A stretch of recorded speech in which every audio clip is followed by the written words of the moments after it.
Ішкі істер министрлігінде екінші серт республикалық детективтік шығармалар байқауының қорытындысы шығарылды.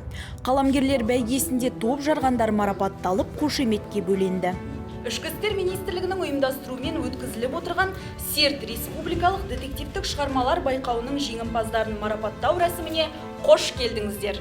Байқауға ішкі істер органдарының ардагерлері, заңгерлер, жас жазушылар қатысып, жалпы 50-ге жуық шығарма келіп түсті. Туындыларға әділ қазы алқасы төрелік етті. Айта кету керек, үздік шығармалар серт жинағында жарияланады. Біз детективке сондықтан өте сауатты, кешегі Артур Конан Дойлдардың жағы жүріп салып кеткенісі бар, Агата Кристидің салып кеткенісі бар, өзіміздің енді жағы 17-17 мгновение дейтін, онда бір керемет дүние ғой, мысалы қарап отырсаңыз.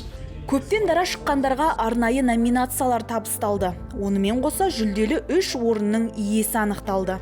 Жүлделі бірінші орынға ие болған Келлердің қателігі шығармасының авторы Анарбек Мұхтар. Құттықтаймыз!